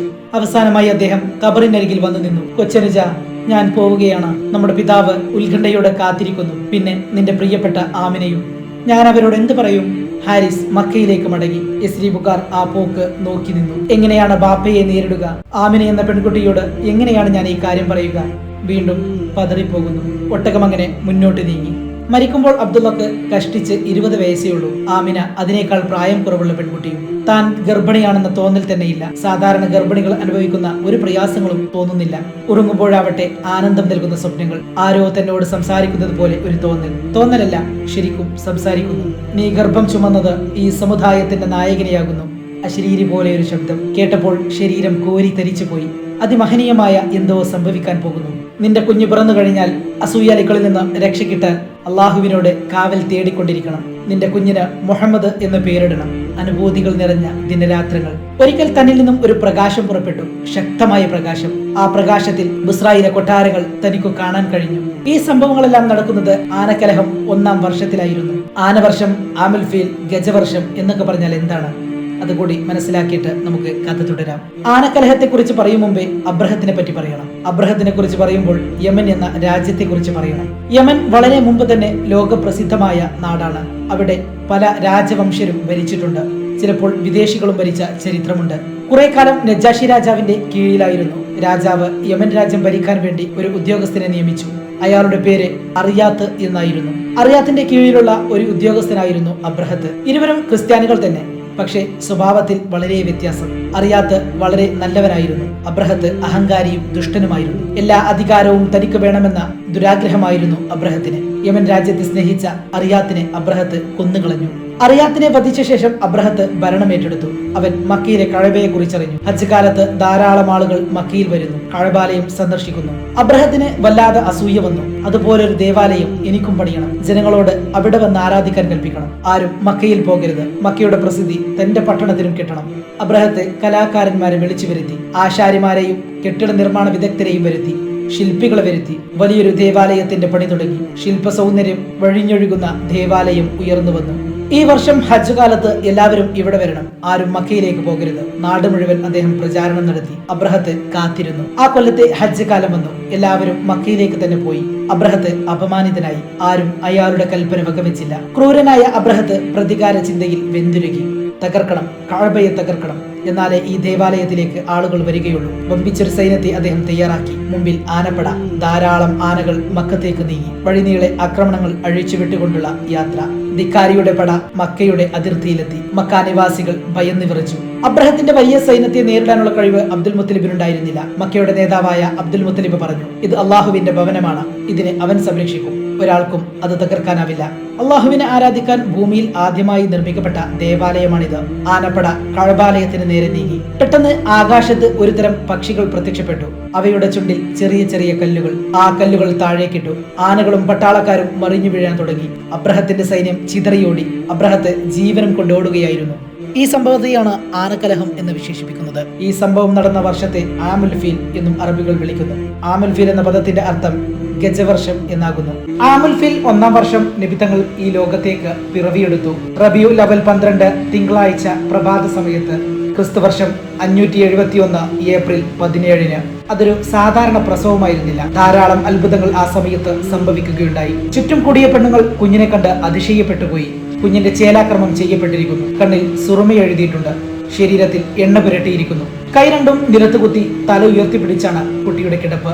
ഇതൊരു അത്ഭുത ശിശുവാണ്. ഇങ്ങനെ ഒരു കുട്ടി പ്രസവിക്കപ്പെടുമെന്ന് തന്റെ ജനതയോട് ആദം നബി അലൈഹിസ്സലാം പറഞ്ഞിട്ടുണ്ട്. പിന്നീട് വന്ന പ്രവാചകന്മാർക്കെല്ലാം ഈ കുട്ടിയുടെ വരവിനെ കുറിച്ച് അറിയാമായിരുന്നു. എല്ലാ വേദഗ്രന്ഥങ്ങളിലും ഈ കുട്ടിയുടെ ആഗമനം അറിയിച്ചിട്ടുണ്ട്. കുട്ടി പിറക്കുന്നതിന് മുമ്പ് തന്നെ പിതാവ് മരണപ്പെട്ടിരിക്കുമെന്ന് വേദം പഠിച്ച പണ്ഡിതന്മാർക്ക് അറിയാമായിരുന്നു. എന്തൊരു അഴക്, എന്തൊരു പ്രകാശം! പ്രസവവിവരം അറിഞ്ഞ അബ്ദുൽ മുത്തലിബ് ഓടിയെത്തി. കുഞ്ഞിനെ കണ്ടപ്പോൾ അദ്ദേഹത്തിന് എന്തെന്നില്ലാത്ത ആഹ്ലാദം. കുട്ടിയെ കോരിയെടുത്ത് അദ്ദേഹം കഅബാലയത്തിലേക്ക് ഓടി. അവിടെ ഉണ്ടായിരുന്നവർ കുട്ടിയെ കണ്ടു. അവരും സന്തോഷത്തിൽ പങ്കുചേർന്നു. 7-ാം ദിവസം അഖീഖ അറുത്തു. അന്ന് വീട് നിറയെ ആളുകളായിരുന്നു. ബന്ധുക്കളൊക്കെ വന്നു. ഖുറൈശി നേതാക്കന്മാരെല്ലാവരും വന്നു. അവർക്കെല്ലാം വിഭവങ്ങൾ നിറഞ്ഞ സദ്യയൊരുക്കി. കുട്ടിക്ക് മുഹമ്മദ് എന്ന് പേരിട്ടു. അബ്ദുൽ മുത്തലിബിന് ധാരാളം മക്കളുണ്ടായിരുന്നുവല്ലോ. ഹാരിസ്, അബൂ ത്വാലിബ്, അബ്ബാസ്, ഹംസ എന്നിവരാണ് അതിൽ പ്രസിദ്ധരായവർ. അദ്ദേഹത്തിന്റെ മറ്റൊരു മകനാണ് അബൂലഹബ്. സുവൈബത്തുൽ അസ്ലമിയ എന്ന അടിമ സ്ത്രീ അബൂലഹബിന്റെ സമീപത്തേക്ക് ഓടിയെത്തി. വളരെയധികം സന്തോഷത്തോടെ അവൾ വിളിച്ചു പറഞ്ഞു, യജമാനൻ അറിഞ്ഞോ, അങ്ങയുടെ മരിച്ചുപോയ സഹോദരന്റെ ഭാര്യ ഒരു കുഞ്ഞിന് ജന്മം നൽകിയിരിക്കുന്നു. അങ്ങയുടെ സഹോദരന്റെ ഭാര്യ പ്രസവിച്ചിരിക്കുന്നു. ആൺകുട്ടിയാണ്. ഹേ, നേരാണോ നീ പറഞ്ഞത്? ഞാൻ കുഞ്ഞിനെ കണ്ടിട്ടല്ലേ വരുന്നത്. എനിക്ക് സന്തോഷം അടക്കാനാവുന്നില്ല. ആഹ്ലാദം കൊണ്ട് ഞാൻ തുള്ളിച്ചാടി വരികയായിരുന്നു യജമാനനോട് ഈ കാര്യം പറയാൻ. അബൂലഹബ് സന്തോഷം കൊണ്ട് മതിമറന്നു പോയി. സുഹൈബത്തെ, ഈ സന്തോഷ വാർത്ത അറിയിച്ചതിന്റെ പേരിൽ നിന്നെ ഞാൻ സ്വതന്ത്രയാക്കിയിരിക്കുന്നു. സുഹൈബത്തിന്റെ സന്തോഷത്തിന് അതിര് വന്നില്ല. ഈ കുഞ്ഞ് കാരണമാണല്ലോ താൻ അടിമത്തത്തിൽ നിന്നും മോചിതയായത്. കുഞ്ഞിനുള്ള സ്നേഹവും വർദ്ധിച്ചു. അബ്ദുള്ളയുടെ വിയോഗം മക്ക നിവാസികളുടെ ദുഃഖമായി. അബ്ദുൽ മുത്തലിബിന്റെ ദുഃഖം അവരെയും വേദനിപ്പിച്ചു. ഇപ്പോൾ തങ്ങളുടെ നേതാവിന്റെ മനസ്സ് നിറയെ ആഹ്ലാദമാണ്. ആ നടപ്പിലും ഇരിപ്പിലും സംസാരത്തിലും സന്തോഷം അലതല്ലുന്നു. പലർക്കും സമ്മാനങ്ങൾ നൽകി. സദ്യ തന്നെ എത്ര കെങ്കേമം! അബ്ദുൽ മുത്തലിബിന്റെ മക്കൾക്കെല്ലാം വലിയ ആഹ്ലാദമായിരുന്നു. അബൂ താലിബിനാണ് ഏറ്റവും കൂടുതൽ സന്തോഷം. സഹോദരപുത്രനെ അവർ ലാളിച്ചു, സ്നേഹിച്ചു, പരിചരിച്ചു. അന്ത്യപ്രവാചകൻ ഭൂജാതനായിരിക്കുന്നു. അന്ത്യപ്രവാചകനെ പ്രസവിച്ച മാതാവിനെ നാം ആദരിക്കണം. അവരുടെ പേര് കേൾക്കുമ്പോൾ തന്നെ റളിയല്ലാഹു അൻഹ എന്ന് പറയണം. തന്റെ പൊന്നോമനയെ മാതാവ് ഒരുപാട് ഓമനിച്ചു, മുലയൂട്ടി, കുഞ്ഞ് പാൽ കുടിച്ചു. ഒരുപാട് സന്തോഷം. മാതാവിന്റെ കൽബ് കുളിരണിഞ്ഞു. നബി സല്ലല്ലാഹു അലൈഹി വസല്ലമയെ പ്രസവിച്ച കാലത്ത് മക്കയിൽ നിലനിന്നിരുന്ന ഒരു സമ്പ്രദായം എന്തെന്നാൽ കുഞ്ഞുങ്ങളെ മുല കൊടുത്ത് വളർത്താൻ വേണ്ടി ആരോഗ്യവതികളായ സ്ത്രീകളെ ഏൽപ്പിക്കും. ഗ്രാമവാസികളായ സ്ത്രീകൾ കുഞ്ഞുങ്ങളെ ഗ്രാമത്തിൽ കൊണ്ടുപോയി വളർത്തും. കുഞ്ഞുങ്ങൾ ഗ്രാമീണ അന്തരീക്ഷത്തിൽ വളരും. നല്ല ആരോഗ്യത്തോടെ, സന്തോഷത്തോടെ. ഗ്രാമീണർ ശുദ്ധമായ അറബി സംസാരിക്കും. കുഞ്ഞുങ്ങൾ അത് കേട്ട് പഠിക്കും. മക്ക ഒരു വലിയ പട്ടണമാണ്. അവിടെ പല നാട്ടുകാരും വന്ന് പോയിക്കൊണ്ടിരിക്കും. സ്ഥിരതാമസക്കാർ തന്നെ പല തരക്കാരാണ്. ഭാഷയും പലതരം. ശുദ്ധമായ അറബി സംസാരിച്ച് പഠിക്കണമെങ്കിൽ ഗ്രാമത്തിൽ തന്നെ പോകണം. ഇടയ്ക്കിടെ ഗ്രാമീണ സ്ത്രീകൾ മക്കയിലേക്ക് വരും. കുഞ്ഞുങ്ങളെ മുല കൊടുത്ത് വളർത്താൻ വേണ്ടി അവർ കൊണ്ടുപോകും. അതിന് അവർക്ക് പ്രതിഫലവും നൽകും. നബി സല്ലല്ലാഹു അലൈഹി വസല്ലമ തങ്ങൾക്ക് ആദ്യത്തെ കുറച്ച് ദിവസം മുലയൂട്ടിയിരുന്നത് മാതാവ് ആമിന റളിയല്ലാഹു അൻഹ തന്നെയായിരുന്നു. സുവൈബത്തുൽ അസ്ലമിയെ നിങ്ങൾ മറന്നിട്ടില്ലല്ലോ. അബൂലഹബിന്റെ അടിമയായിരുന്നു. നബി സല്ലല്ലാഹു അലൈഹി വസല്ലമ തങ്ങൾ ജനിച്ച സന്തോഷ വാർത്ത അബൂലഹബിനെ അറിയിച്ചത് അവരായിരുന്നു. അതീവ സന്തോഷത്താൽ അബൂലഹബ് അവരെ സ്വതന്ത്രയാക്കി. ഇപ്പോൾ അവർ സ്വതന്ത്രയാണ്. അവർ അതിരറ്റ സന്തോഷത്തോടെ നബിക്ക് പാല് കൊടുത്തു. അബ്ദുൽ മുത്തലിബ് ഗ്രാമീണ സ്ത്രീകളെ കാത്തിരിക്കുകയാണ്. പൊന്നോമനയെ അവരുടെ കൂടെ അയക്കണം. കുഞ്ഞിന് നല്ല ആരോഗ്യം വേണം. ശുദ്ധമായ അറബി സംസാരിച്ച് പഠിക്കണം. ഹവാസിൻ ഗോത്രം വളരെ പ്രസിദ്ധമാണ്. ഹവാസിൻ ഗോത്രത്തിൽപ്പെട്ടവരാണ് ബനു സഅദ് കുടുംബം. കുടുംബത്തിൽപ്പെട്ട സ്ത്രീകൾ മക്കയിൽ വന്ന് കുഞ്ഞുങ്ങളെ സ്വീകരിക്കാറുണ്ട്. ബനു സഅദ് കുടുംബാംഗമായ ഹലീമയും വേറെ കുടുംബ സ്ത്രീകളും മക്കയിൽ വന്നു. ഹലീമ ഒരു മെലിഞ്ഞ സ്ത്രീയാണ്. അബു കഷ്ബ എന്നവരാണ് അവരുടെ ഭർത്താവ്. ആമിന ബീവി റളിയല്ലാഹു അൻഹയുടെ കുഞ്ഞിനെ സ്വീകരിക്കാനുള്ള ഭാഗ്യം സിദ്ധിച്ചത് അവർക്കായിരുന്നു. കുഞ്ഞിനെ കിട്ടിയത് അവരുടെ മഹാഭാഗ്യം. എന്തെല്ലാം അനുഗ്രഹങ്ങളാണ് ആ കുടുംബത്തിൽ ലഭിച്ചത്. അവരുടെ ആട്ടിൻകൂട്ടങ്ങൾ തടിച്ചു കൊഴുത്തു. ധാരാളം പാൽ കിട്ടി. വീട്ടിൽ പട്ടിണിയില്ലാതെയായി. അവരുടെ ഈത്തപ്പനകളിൽ ധാരാളം കുലകൾ വിരിഞ്ഞു. വലിയ അളവിൽ ഈത്തപ്പഴം കിട്ടി തുടങ്ങി. അബൂ കഷ്ബയുടെ മക്കൾക്ക് ആ കുഞ്ഞിന് വലിയ ജീവനാണ്. ലംറ എന്നാണ് അവരുടെ മകന്റെ പേര്. ലംറയും കുഞ്ഞും ആ കുടിലിൽ വളർന്നുകൊണ്ടിരുന്നു. ദിവസങ്ങൾ അങ്ങനെ മാസങ്ങളായി ഒഴുകി. മാസങ്ങൾ വർഷങ്ങളായി. ലംറയും മറ്റു കുട്ടികളും ആടുമേക്കാൻ ഒരു മലഞ്ചെരുവിൽ പോകും. കൂടെ നബിയെയും കൂട്ടിക്കൊണ്ടുപോകും. ഒരു ദിവസം ആടിനെ മേക്കുവാൻ പോയതായിരുന്നു. വെള്ളവസ്ത്രധാരികളായ ചിലർ കുട്ടിയെ സമീപിച്ചു. ലംറക്ക് വലിയ വെപ്രാളമായി. അവൻ ആകാംക്ഷയോടെ നോക്കി നിന്നു. വെള്ളവസ്ത്രധാരികൾ കുട്ടിയെ മലർത്തി കിടത്തി. നെഞ്ചും വയറും കീറി അതിൽ നിന്നും ഒരു കറുത്ത സാധനം എടുത്തു. പിന്നീട് വെള്ളം കൊണ്ട് കഴുകി. ലംറ കരഞ്ഞുകൊണ്ട് വീട്ടിലേക്ക് ഓടി. ഉമ്മയോട് നടന്ന വിവരങ്ങളെല്ലാം പറഞ്ഞു. വീട്ടിലുണ്ടായതെല്ലാം ഓടി വന്നു. കുട്ടി സന്തോഷത്തോടെ എഴുന്നേറ്റ് നിൽക്കുന്നു. ഒന്നും സംഭവിക്കാത്തതുപോലെ. കുട്ടിയെ വളരെയധികം സന്തോഷവാനായി കാണപ്പെടുന്നു. എന്താ മോനെ, എന്താ ഉണ്ടായത്? ആരാണ് വന്നത്? കുട്ടി നടന്ന സംഭവങ്ങളെല്ലാം പറഞ്ഞു. അത് കേട്ടപ്പോൾ ഹലീമ റളിയല്ലാഹു അൻഹയ്ക്ക് പേടിയായി. തന്റെ മോൻ എന്തെങ്കിലും സംഭവിക്കുമോ എന്നവർക്ക് ഉറക്കം വന്നില്ല. ഒരേ ചിന്ത, ആരായിരിക്കും മോന്റെ അടുത്ത് വന്നത്? ഇനിയും വരുമോ? കുട്ടിയെ ഉപദ്രവിക്കുമോ? ഇത് ഒരു അസാധാരണ കുട്ടിയാണെന്ന് പലതവണ ബോധ്യം വന്നു. കിടന്നുറങ്ങുന്ന മുറിയിൽ പ്രകാശം കണ്ടിട്ടുണ്ട്. പിന്നെ എന്തെല്ലാം അത്ഭുതങ്ങൾ! കുട്ടിയെ മടക്കി കൊടുക്കാം, മാതാവിനെ ഏൽപ്പിക്കാം. അതാണ് നല്ലത്. അല്ലെങ്കിൽ വല്ലതും സംഭവിച്ചാൽ തനിക്കത് സഹിക്കാനാവില്ല. പൊന്നുമോനെ എങ്ങനെ വേർപിരിയും? മോനെ കാണാതെ ഞാൻ എങ്ങനെ ജീവിക്കും? വേർപിരിയാൻ വല്ലാത്തൊരു വിഷമം. ഒരു തീരുമാനത്തിലെത്താനാവുന്നില്ല. 3-ാം മാസത്തിൽ എഴുന്നേറ്റ് നിന്ന കുട്ടി, 5-ാം മാസത്തിൽ പിച്ച വെച്ച് നടന്ന കുട്ടി, 9-ാം മാസത്തിൽ സംസാരിക്കാൻ തുടങ്ങിയ കുട്ടി. എല്ലാം അസാധാരണം. വിശന്നാലും ദാഹിച്ചാലും ഒരു പരാതിയുമില്ല. ഉള്ളതുകൊണ്ട് തൃപ്തിപ്പെടും. വാശിയില്ല, വഴക്കില്ല. ഇതൊക്കെ കൊണ്ട് തന്നെ കുട്ടി അസാധാരണക്കാരനാണെന്ന് കാണിക്കുന്നു. വീട്ടിലെ അംഗങ്ങൾ ഒന്നിച്ചിരുന്ന് കുട്ടിയുടെ കാര്യം ചർച്ച ചെയ്തു. കുട്ടിക്ക് വല്ല ആപത്തും വന്നാൽ സഹിക്കാനാവില്ല. കുട്ടിയെ തിരിച്ചേൽപ്പിക്കുന്നതാണ് നല്ലത്. കുട്ടിയെ കാണാമെന്ന് തോന്നുമ്പോൾ മക്കയിൽ പോയി കണ്ടിട്ട് വരാം. ആ കുടുംബം ഒരു തീരുമാനത്തിലെത്തി. ഹലീമ ബീവി റളിയല്ലാഹു അൻഹ കുട്ടിയെയും കൊണ്ട് ആമിന ബീവി റളിയല്ലാഹു അൻഹയുടെ സമീപത്തെത്തി. ഉമ്മ മകനെ കണ്ടു, കെട്ടിപ്പിടിച്ചു. മകനെ കണ്ട സന്തോഷം കൊണ്ട് കണ്ണുകൾ നിറഞ്ഞുപോയി. ഹലീമ റളിയല്ലാഹു അൻഹയ്ക്ക് മോന്റെ കാര്യങ്ങൾ പറഞ്ഞിട്ട് മതി വരുന്നില്ല. ഞാൻ പോട്ടെ മോനെ, ഈ ഉമ്മയെ മറക്കരുത് മോനെ. ഹലീമ റളിയല്ലാഹു അൻഹയ്ക്ക് യാത്ര പറയുമ്പോൾ കരച്ചിലടക്കാൻ കഴിഞ്ഞില്ല. വളർത്തിയ ഉമ്മയെ പിരിയാൻ മോനും കഴിഞ്ഞില്ല. ഹലീമ റളിയല്ലാഹു അൻഹ യാത്ര പറഞ്ഞ് പുറത്തേക്കിറങ്ങി. ഉമ്മയും മകനും ഒരു മുറിയിൽ. അവർക്കൊരു സ്വകാര്യ ലോകം. ഉമ്മ മോനോട് ഏറെ നേരം സംസാരിച്ചു. മോൻ ഉമ്മയോടും. ശുദ്ധമായ അറബി ഭാഷയിൽ തന്റെ മകൻ എത്ര വ്യക്തമായി സംസാരിക്കുന്നു. അംഗചലനങ്ങൾക്കെല്ലാം എന്തൊരു ഭംഗി. സംസാരിക്കുമ്പോൾ മുഖഭാവം മാറി മാറി വരുന്നു. അത് കാണുമ്പോൾ തന്നെ മാതൃഹൃദയം വല്ലാതെ ത്രസിച്ചു. അബ്ദുൽ മുത്തലിബ് മോനെ കണ്ട് കെട്ടിപ്പിടിച്ചു സ്വീകരിച്ചു. ഒന്നിച്ചിരുന്ന് ആഹാരവും കഴിച്ചു. കഅബാലയത്തിനടുത്തേക്ക് കൊണ്ടുപോയി. മോനിപ്പോൾ 6 വയസ്സായി. ഒരു ദിവസം ആമിന റളിയല്ലാഹു അൻഹ അബ്ദുൽ മുത്തലിബിനോട് ഒരു കാര്യം പറഞ്ഞു. എനിക്കും മോനും കൂടി യസ്രിബിൽ പോകണം. ആമിന റളിയല്ലാഹു അൻഹയുടെ വാക്കുകൾ ആ വൃദ്ധനെ അത്ഭുതപ്പെടുത്തി. ദുഃഖചിന്തകൾ കൊണ്ട് മനസ്സിൽ ചലനം സൃഷ്ടിക്കുന്നു. യസ്രിബിൽ പോകുന്നത് എന്തിനാണെന്നറിയാം. ആ ഖബർ സന്ദർശിക്കാനാണ്. പ്രിയപ്പെട്ടവനെ സന്ദർശിക്കണം. ആവശ്യം അതാണ്. ഒരുപാട് ദുഃഖചിന്തകൾ ഉണർത്തും. ആമിന ഒരുപാട് വേദനിക്കും. ആ വേദന കാണാൻ തന്നെ കൊണ്ടാവില്ല. മോൻ ഇതുവരെ യസ്രിബിൽ പോയിട്ടില്ല. മോനെയും കൊണ്ട് യസ്രിബിൽ പോകാൻ ആമിന റളിയല്ലാഹു അൻഹ ആഗ്രഹിക്കുന്നു. പോയി വരട്ടെ, അതാണ് നല്ലത്. കാഫില പോകുമ്പോൾ കൂടെ വിടാം. നല്ലൊരു ഒട്ടകത്തെയും ഒട്ടകക്കാരനെയും ഏർപ്പാട് ചെയ്യാം. വീട്ടിൽ തന്നെ ഒട്ടകങ്ങൾ ധാരാളം, ഒട്ടകക്കാരും. ആമിന, നീ വിഷമിക്കേണ്ട, യാത്രക്കുള്ള ഏർപ്പാട് ഞാൻ ചെയ്യാം, അബ്ദുൽ മുത്തലിബ് പറഞ്ഞു. ആമിന റളിയല്ലാഹു അൻഹയ്ക്ക് ഏറെ സമാധാനമായി. മോനെ, നമുക്ക് യസ്രീബിൽ പോകണം, ഉമ്മ മകനോട് പറഞ്ഞു. എന്തിനാണുമ്മ? ഉമ്മ ബാപ്പയുടെ കഥയും യസ്രീബിലെ ബന്ധുക്കളുടെ കഥയും പറഞ്ഞു കൊടുത്തു. യസ്രീബിലെ ബന്ധുക്കൾക്ക് മോനെ കാണാൻ എന്തൊരാഗ്രഹമാണെന്നോ. അവർ കാത്തിരിക്കുകയാവും. മോൻ ഒരുപാട് സന്തോഷമായി. കാണാത്ത നാട്, കാണാത്ത ബന്ധുക്കൾ. മോനിപ്പോൾ വീട്ടിൽ കളിക്കാൻ ഒരു കൂട്ടുകാരിയുമുണ്ട്, ഒരു അടിമ പെൺകുട്ടി. പേര് ഉമ്മു ഐമൻ. നമുക്ക് ഉമ്മു ഐമനെയും കൂടെ കൊണ്ടുപോകാം. മോന് സന്തോഷമായില്ലേ? എനിക്ക് സന്തോഷമായി. മോന്റെ സന്തോഷത്തിൽ ഉമ്മയും ഐമയും പങ്കുചേർന്നു. ഉമ്മു ഐമൻ എന്ന പെൺകുട്ടിക്ക് മോനെന്ന് വെച്ചാൽ ജീവനാണ്. എന്തൊരു സ്നേഹം! എപ്പോഴും കൂടെ നടക്കും, ഭക്ഷണം കൊടുക്കും, വസ്ത്രം കഴുകി കൊടുക്കും, കുളിപ്പിക്കും, കിടത്തിയുറക്കും. എന്തൊരു കൂട്ടുകെട്ടും സ്നേഹവും! അബ്ദുൽ മുത്തലിബും മോനും തമ്മിൽ വല്ലാതെ അടുത്തുപോയി. പിരിഞ്ഞിരിക്കാൻ വയ്യ. എപ്പോഴും കുട്ടി സമീപത്ത് വേണം. അദ്ദേഹം എന്തെങ്കിലും കാര്യത്തിന് പുറത്തു പോയാൽ ആവശ്യം കഴിഞ്ഞ് വേഗമെത്തും മോനെ കാണാൻ. യസ്രീബിൽ പോയാൽ കുറെ നാളത്തേക്ക് കാണാൻ കഴിയില്ല. ഓർത്തപ്പോൾ മനസ്സിൽ നിറയെ ദുഃഖം. എന്നാലും പോയി വരട്ടെ, ദുഃഖം സഹിക്കാം.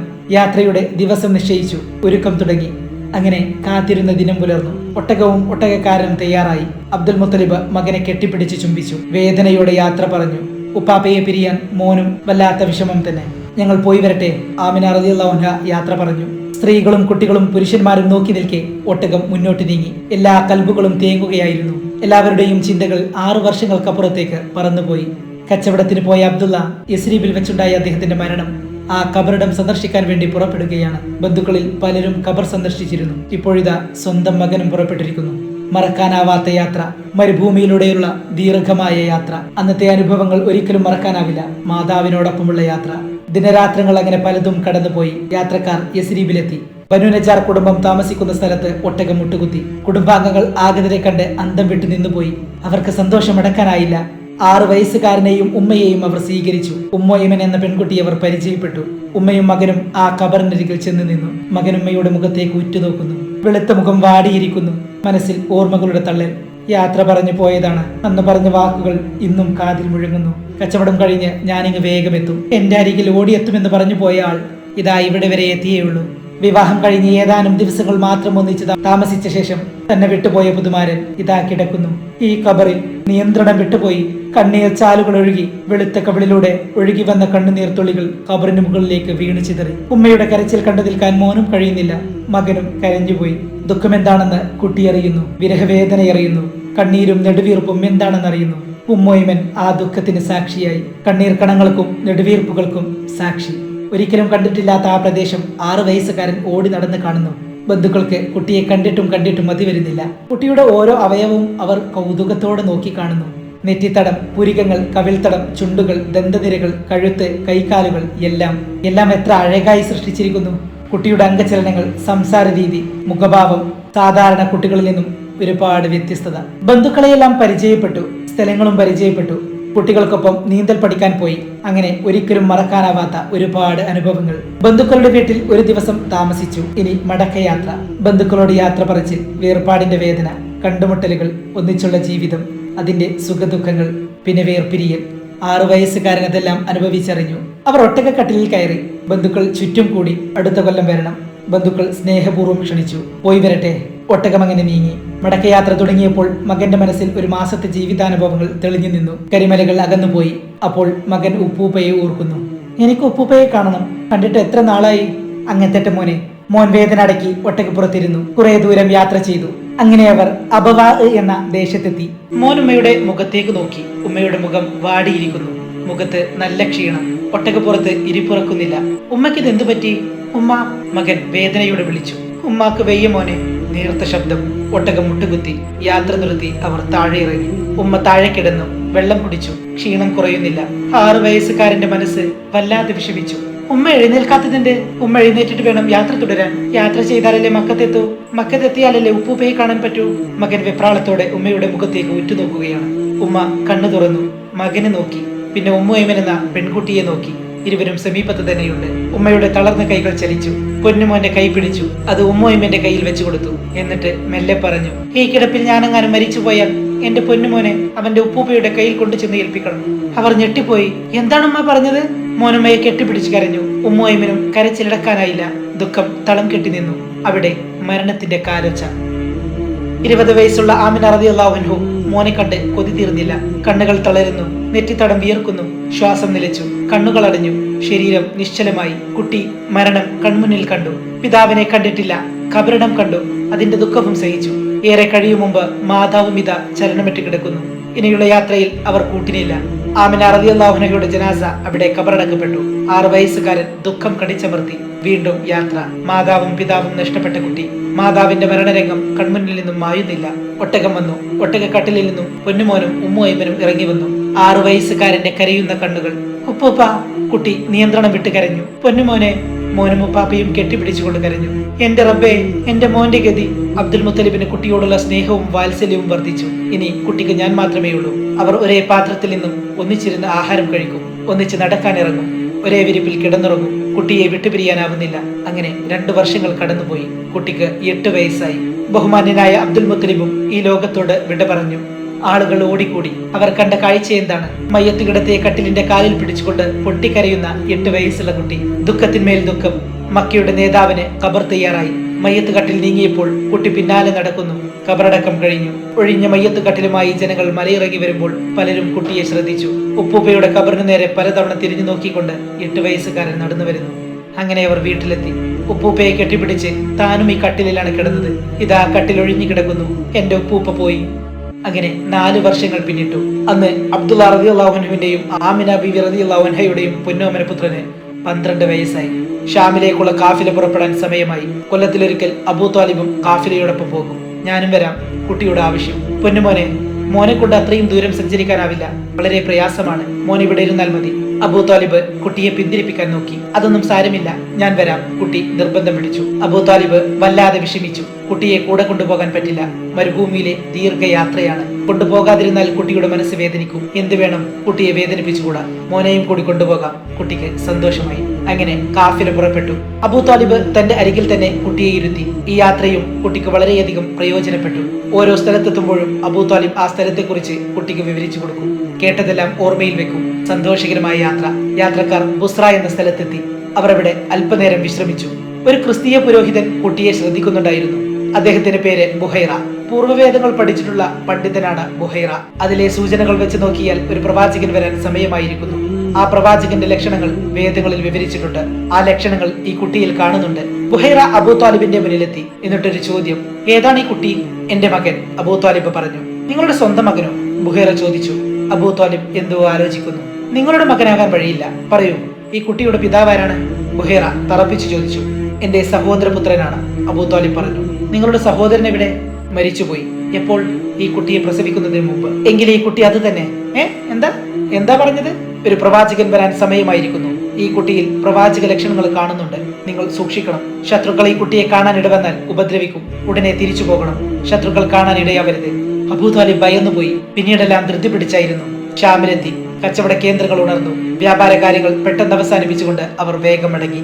കുട്ടിയുടെ കാര്യത്തിൽ കൂടുതൽ ഉത്കണ്ഠയായി. ശത്രുക്കൾ കാണാതെ നോക്കണം.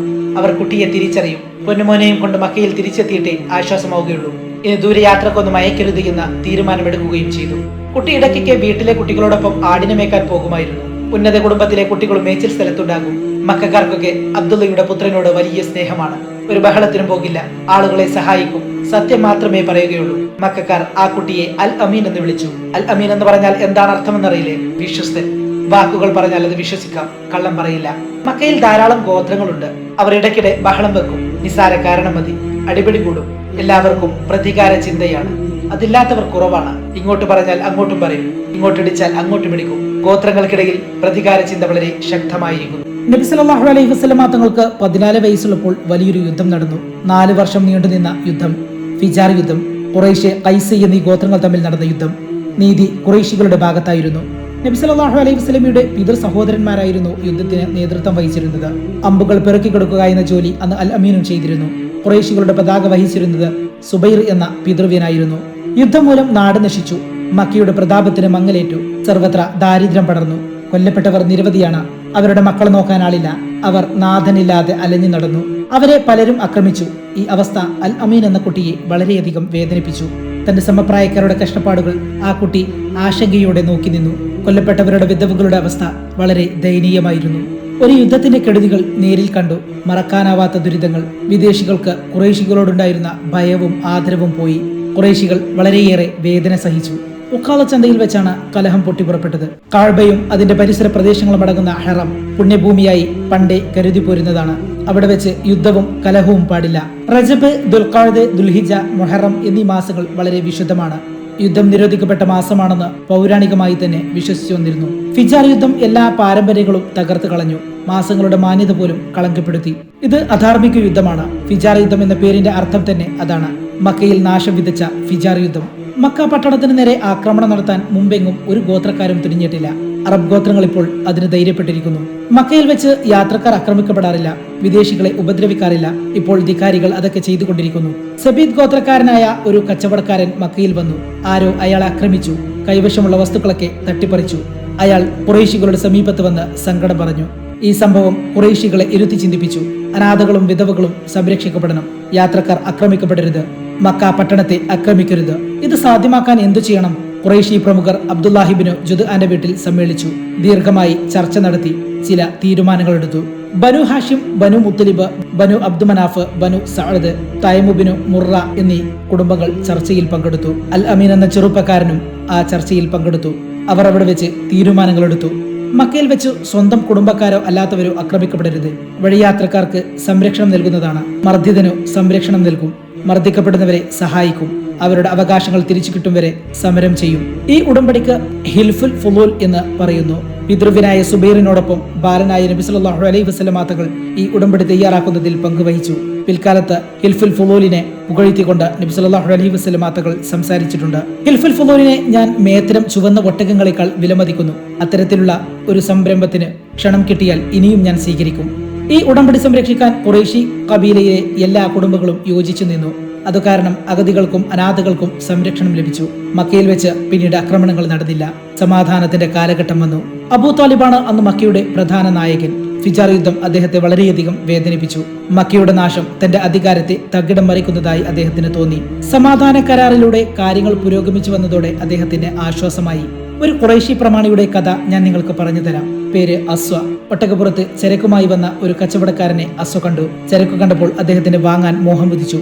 നിങ്ങളുടെ പേരെന്താണ്? അസ്വ കച്ചവടക്കാരനോട് ചോദിച്ചു. എന്റെ പേര് സുബൈദി, കച്ചവടക്കാരൻ പറഞ്ഞു. കച്ചവട ചരക്ക് പരിശോധിച്ച ശേഷം അസ്വ പറഞ്ഞു, നിങ്ങളുടെ ചരക്ക് എനിക്ക് വേണം, നിങ്ങൾ വില പറയൂ. സുബൈദി തന്റെ ചരക്കിന് വില പറഞ്ഞു.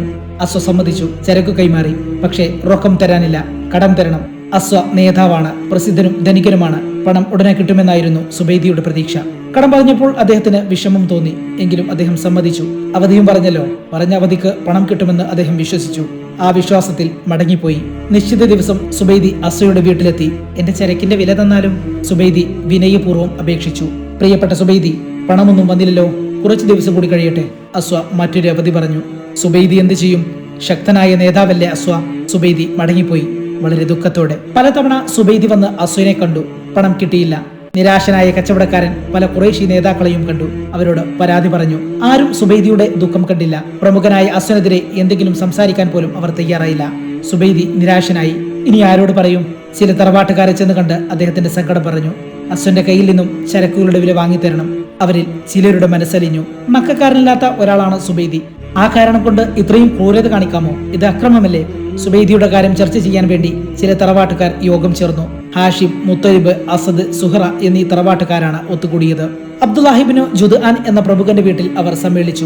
കാര്യങ്ങൾ വിശദമായി ചർച്ച ചെയ്തു. സുബൈദിയുടെ അവകാശം പിടിച്ചു വാങ്ങിക്കൊടുക്കാൻ തന്നെ അവർ തീരുമാനിച്ചു. അൽ അമീനും അന്ന് ആ യോഗത്തിൽ പങ്കെടുത്തിരുന്നു. ആക്രമിക്കപ്പെട്ടവനെ നാം സഹായിക്കും. അവൻ മക്കക്കാരനോ വിദേശിയോ ആരുമാകട്ടെ. യോഗം അവിടുന്ന് പ്രഖ്യാപിച്ചു. നേതാക്കൾ ഒന്നിച്ചിറങ്ങി സുബൈദിയെയും കൂട്ടി നേരെ അസുയുടെ വീട്ടിലേക്ക് നടന്നു. അസു, താങ്കൾ ഒരു ഖുറൈശി പ്രമുഖനാണ്. ചരക്ക് വാങ്ങിയിട്ട് വില നൽകാതിരിക്കുക എന്നത് വളരെയധികം അക്രമമാണ്. മര്യാദക്ക് സുബൈദിയുടെ ചരക്കിന് വില നൽകൂ. ചരക്കിന് വില നൽകിയില്ലെങ്കിൽ ഞങ്ങൾ ബലം പ്രയോഗിക്കും. ഇത് നിസ്സാര കാര്യമല്ല. അസു പിന്നെ മടിച്ചു നിന്നില്ല. സുബൈദിക്ക് പണം നൽകി. അൽ അമീൻ അന്ന് വളരെയധികം സന്തോഷവാനായിരുന്നു. ആക്രമിക്കപ്പെട്ട സുബൈദിയുടെ അവകാശത്തിന് വേണ്ടി രംഗത്തിറങ്ങിയവരെ പ്രവാചകൻ പിൽക്കാലത്ത് പ്രശംസിക്കുകയുണ്ടായിരുന്നു. മറക്കാനാവാത്ത ഒരു സംഭവമായിരുന്നു അത്. ആക്രമിക്കപ്പെട്ടവന്റെ അവകാശം നേടിക്കൊടുക്കാനുള്ള ധീരമായ സംഭവം, ധീരമായ പ്രതിജ്ഞ. ഇസ്ലാമിക കാലത്തും അതിന് വളരെയധികം പ്രസക്തിയുണ്ട്. സ്വഹാബികൾ ഈ സംഭവം അഭിമാനപൂർവ്വം തങ്ങളുടെ കൂട്ടുകാരെ അറിയിച്ചു. അങ്ങനെ സംഭവം പ്രസിദ്ധിയായി തീർന്നു. ചരിത്രത്തിന്റെ ഭാഗമായി മാറുകയും ചെയ്തു. അബൂ താലിബിന് വാർദ്ധക്യം ബാധിച്ചു. തൊഴിലെടുക്കാൻ പ്രയാസമായി, വരുമാനം കുറഞ്ഞു, ഒരു വലിയ കുടുംബത്തെ സംരക്ഷിക്കണം. നബി സല്ലല്ലാഹു അലൈഹി വസല്ലം തങ്ങൾ അദ്ദേഹത്തിന്റെ പ്രയാസങ്ങൾ മനസ്സിലാക്കി ജോലി ചെയ്ത് കുടുംബത്തെ സഹായിക്കാമെന്ന് നബി സല്ലല്ലാഹു അലൈഹി വസല്ലം തീരുമാനമെടുത്തു. ആടിനെ മേക്കലും കച്ചവടവുമാണ് പ്രധാന ജോലികൾ. സ്വന്തം കുടുംബത്തിലെ ആടുകൾ മേക്കാൻ നബി സല്ലല്ലാഹു അലൈഹി വസല്ലം തങ്ങൾ ചെറുപ്പകാലം മുതൽക്ക് തന്നെ പോകുമായിരുന്നു. വളർന്നപ്പോൾ മക്കക്കാരായ ചിലരുടെ ആടുകൾ മേക്കുവാൻ നബി തങ്ങൾ പോയി. മറ്റുള്ളവരുമായി ചേർന്ന് ചില കച്ചവടങ്ങൾ നടത്തി. അബൂബക്കർ സിദ്ദീഖ് റളിയല്ലാഹു അൻഹുവിനോടൊപ്പമായിരുന്നു ചില കച്ചവടങ്ങൾ നടത്തിയത്. കച്ചവട യാത്രകളും അദ്ദേഹം നടത്തി. മറ്റു പലരുമായി കൂട്ടുകച്ചവടവും നടത്തിയിട്ടുണ്ട്. നബി തങ്ങൾ കൂട്ടുകൂടാൻ ഏറ്റവും പറ്റിയ ആളാണ്. കച്ചവടം നടത്തിയ ചിലർ പ്രവാചകനെ കുറിച്ച് പറഞ്ഞു. അങ്ങനെ വിശ്വസ്തനാണെന്ന് പരക്കെ നബി തങ്ങൾ അറിയപ്പെട്ടു. മക്കയിലെ ധനികനായ കച്ചവടക്കാരിയായിരുന്നു ഖദീജ ബീവി റളിയല്ലാഹു അൻഹ. ഉന്നത തറവാട്ടിൽ ജനിച്ച വനിത. 2 തവണ വിവാഹിതരായിട്ടുണ്ട്. ഭർത്താക്കന്മാരിൽ നിന്നും ധാരാളം സ്വത്ത് കിട്ടി. പാരമ്പര്യമായും കുറെ സമ്പത്തുണ്ട്. കച്ചവടത്തിൽ നിന്നും നല്ല ലാഭവും കിട്ടി. ഏറെ സമ്പന്നയാണ് അവർ. ഷാമിലേക്ക് വമ്പിച്ച കാഫിലെ അയക്കാൻ തീരുമാനിച്ചിരിക്കുകയാണ് ഖദീജ ബീവി. വിശ്വസ്തനായൊരു മാനേജറെ അന്വേഷിക്കുകയാണ് അവർ. ഒരു ദിവസം അബൂ താലിബ് സഹോദരപുത്രനോട് പറഞ്ഞു, മകനെ, ഖദീജ വ്യാപാരി യാത്ര നടത്താൻ ഒരാളെ അന്വേഷിക്കുന്നു. ഞാൻ നിന്റെ കാര്യം അവരോട് സംസാരിക്കട്ടെ? അത് കേട്ടപ്പോൾ സഹോദരപുത്രൻ എന്തൊക്കെയോ ചിന്തിച്ചു പോയി.